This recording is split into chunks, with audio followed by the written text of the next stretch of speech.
Hello, ladies and gentlemen. I'm Dionysius, and together with Orlando today, we are going to talk about sex trafficking.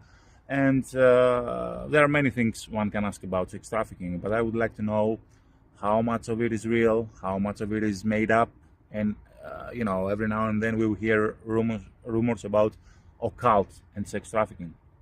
Do you have any knowledge about this kind of stuff? I got too much. Let me start off by saying, does sex trafficking happen? Yes. Is it the type of thing you see in the movies? No.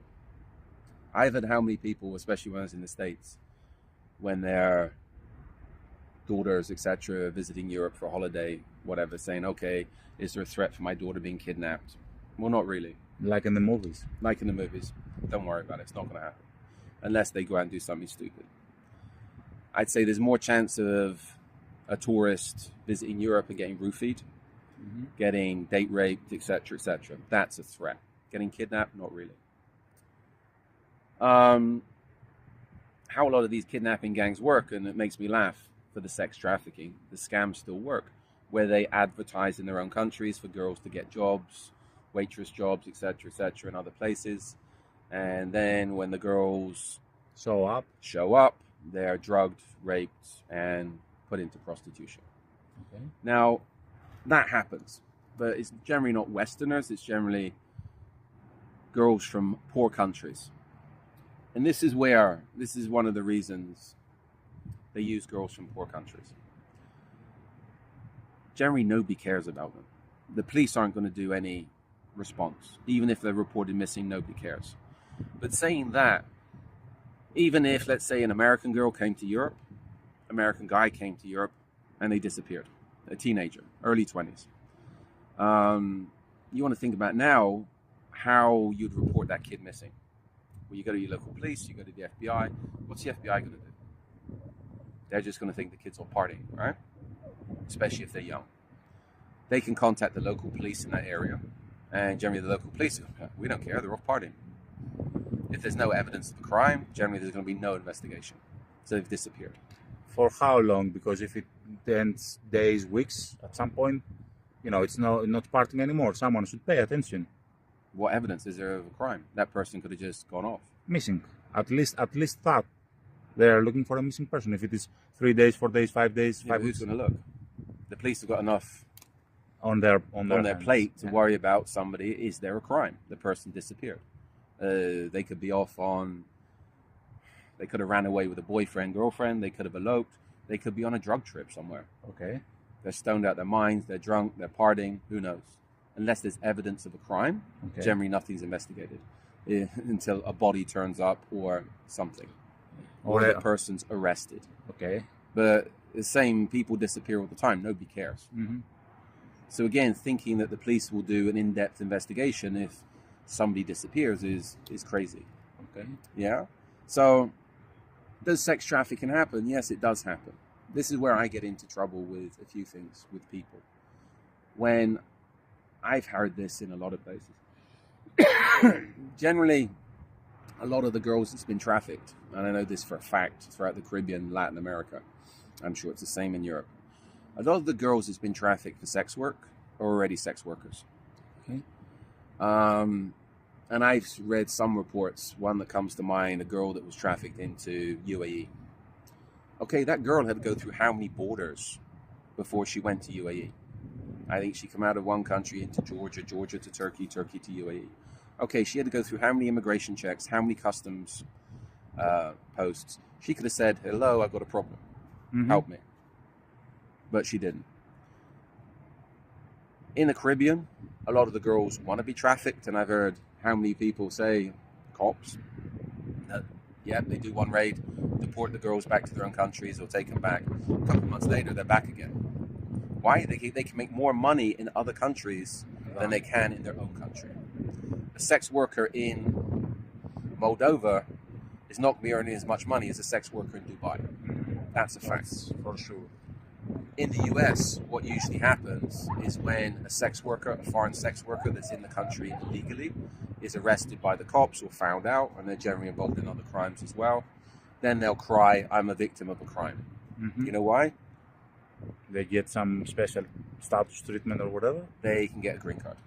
so they can get their residency in US because they've been involved in a crime, etc., exploited. As a victim, yeah. As a victim. So this is where a lot of the sex workers, when they're arrested in US, they'll say, okay, we've been trafficked. Why? Because then they can get residency status. Okay. In the meantime, if they're not caught, they make a lot more money in the US than they do in other places. Now, that's one side of it. The other side of it is where you get some girls that are groomed, etc. This usually happens to the underage girls or girls that happen to get caught up in the drug scene, etc. That's completely different in my books. If that's been identified, that does happen. You know what? The people behind that, the grooming gangs, the pedophiles, etc. I think I'll say this from a US perspective because I know you don't have the death sentence in Europe, but in certain US states, I think lethal injection is too nice for such people. If people are behind the trafficking of children for sexual purposes, etc., then you know what? I think a firing squad's too nice. I think a kilogram hammer from the toes up would work better. But again, you're seeing it now in the US. There's how many unaccompanied children being taken across the border, and people have cried about when Trump was in, always separating the kids from their parents. Okay, prove those are actually the kids' parents. Yeah. How do you know that kid has not been kidnapped somewhere and been trafficked into the US to be sold for sexual purposes, for their organs, etc. Yeah, we've seen that also in other parts of the world. Here in Europe, with immigrants coming supposedly with their wife and kids, and there were instances where it was not their kid, it was not their wife at all. The thing is with Europe, how many undocumented people are in Europe? Nobody knows. How many criminals? How many terrorists?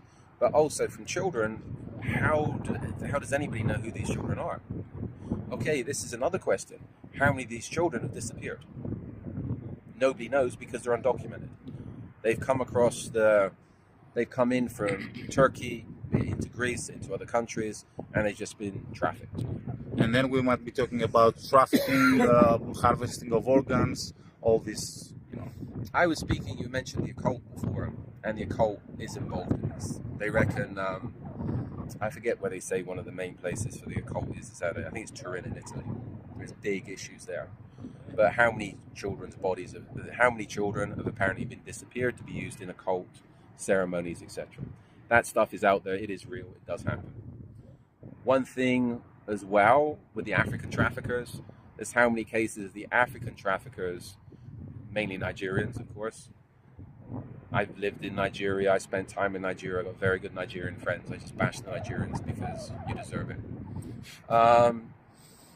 But there's how many Nigerian traffickers that use magic, black magic rituals, etc., to intimidate their victims into submission. Once they're trafficked, they're using magic, threats of magic, which is part of their culture, threats of magic to keep the girls working, etc., etc. So the occult is involved in a lot of the African organized crime, especially West African organized crime. But the sex trafficking, it's complicated. It's been out there for a long time. People have been doing this stuff forever. Mm-hmm. Sex slaves have been around forever. It's a very dirty business. I've heard recently, I know someone that's actively working, trying to combat this stuff in Ukraine at the moment. And there's big issues with sex trafficking there. Girls being taken advantage of. Generally, the girls need help and they end up being sex slaves. But you know what? In some ways, it's part of human nature. It's what people do. To me, humans are not the best species on the planet. But there's not much. As I said in other videos, all problems can be solved if people want to solve them. The trouble is, these days, there's that many people making money off other people's problems, be it the unscrupulous NGOs, mm-hmm. and I know NGOs that's actually trying to do good, but they're the ones that tend not to get the big bucks in funding because they're not well connected, and they're actually doing their job. They're just not kissing other people's ass for donations. Be it NGOs, be it government agencies, there's a lot of people making money from this problem, and in some ways they don't want the problem to disappear, because when the problem disappears, they're losing money. Yeah. Okay, Thank you for your time, Orlando. Thank you, the viewers, for your time. And we would like to know what you think about what we have discussed on the comment section below. Once again, that's all for tonight.